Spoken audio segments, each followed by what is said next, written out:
இந்த வெஹிக்கிள் வந்து பார்த்தீங்கன்னா இப்போ ஒரு டாடா ஏசியில் வந்து பார்த்தீங்கன்னா நம்மளுடைய எஸ்கே பைக்ஸில் வந்து ஒரு வெஹிக்கிள் வந்து ரிசீவ் பண்ணுறோம். இங்கே பாருங்கள், பார்த்தீங்கன்னா தெரியும் உங்களுக்கு. ரிவர்ஸ் வாங்க. இந்த வெஹிக்கிளில் வந்து சடனாக வந்து ஸ்டாப் ஆகி நின்றுச்சு. அதனால் வந்து பார்த்தீங்கன்னா இந்த வெஹிக்கிள்னா வண்டினா ஹோண்டா ஆக்டிவா. இந்த வெஹிக்கிளை வந்து நம்ம ரெடி பண்ண போகிறோம். வண்டியோட கண்டிஷன் என்ன ஏதுன்றதை பார்த்துக்கோங்க. இது போல் நிறைய வண்டிகள் வந்து பார்த்தீங்கன்னா நம்ம நிறைய பேர் கால் பேக் பண்ணிவிட்டு எனக்கு பண்ணி கொடுக்கணும் அப்படின்ற மாதிரி சொல்கிறாங்க. இந்த வெஹிக்கிள் நம்ம என்ன ஏதுன்றதை பார்த்துட்டு பண்ணி முடிச்சுட்டு என்ன பண்ண போகிறோன்றதை பார்த்துடலாம். இந்த வெஹிக்கிளை வந்து பார்த்துருப்பீங்க, ஒரு டாடா ஏஸில் வந்து பார்த்தீங்கன்னா இந்த வெஹிக்கிளை நம்ம ரிசீவ் பண்ணியிருந்தோம். கிக்கரே வந்து பார்த்தீங்கன்னா ஒர்க் ஆகலை. ஏன்னா அதனால தான் வந்து டாடா ஏஸில் ஒர்க் பண்ணாங்க. பாருங்கள், கிக்கரே ஃபுல் அண்ட் ஃபுல் ஜாம் ஆகிடுச்சு. என்ன பிரச்சனை அப்படின்னு கேட்டிங்கன்னா, இந்த வெஹிக்கிள் வந்து சீஸ் ஆகிருக்கு. இங்கே பாருங்கள், ஃபுல் அண்ட் ஃபுல்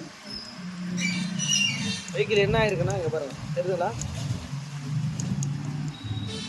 ராக்கர் எல்லாமே வந்து பார்த்தீங்கன்னா உங்களுக்கு உடஞ்சிருக்கு, தெரியுதுங்களா? உங்களுக்கு எவ்வளோ டைட்டாக இருக்குது. வால்வு பெண்ட் ஆனால் மட்டும்தான் ஆட்டோமேட்டிக்கலி வண்டி வந்து டைமிங்கில் இருக்குது. இங்கே பாருங்கள், மெயினாக ஆயில் லீக்கேஜ் ஆல தான் வந்து பார்த்தீங்கன்னா அந்த வண்டியை கம்ப்ளைண்ட் ஆகிங்க. பாருங்கள் எவ்வளோ ஒரு ஆயில் லீக்கேஜ் ஆகிருக்கு பாருங்கள் அந்த வண்டியில். Full and full oil leakage. இங்கே பாருங்கள், இதெல்லாம் வந்து பார்த்தீங்கன்னா தெரியும். இங்கே பாருங்கள், தெரியுதுங்களா? இந்த ஆயில் லீக் ஆகிட்டு ஃபுல் அண்ட் ஃபுல் என்ன ஆகிட்டு இருக்குன்னா ஆயிலே அப்படி பல்ஜி ஆகிட்டு. இந்த வெஹிக்கிள் வந்து பார்த்தீங்கன்னா சிலிண்டர் கிட்ட வந்து நம்ம ரிமூவ் பண்ணுறோம். இந்த பாருங்கள், இந்த ஸ்கோரிங் மார்க் இருக்குது பார்த்தீங்களா? இதை வச்சு தான் சொல்கிறோம் ஒரு இன்ஜின் வந்து பார்த்தீங்கன்னா ஃபுல் அண்ட் ஃபுல் சேஞ்ச் ஆகிடுச்சு. இங்கே பாருங்கள்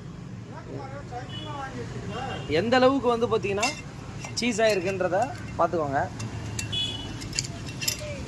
பாருங்க, கிளியராகவே தெரியும் உங்களுக்கு.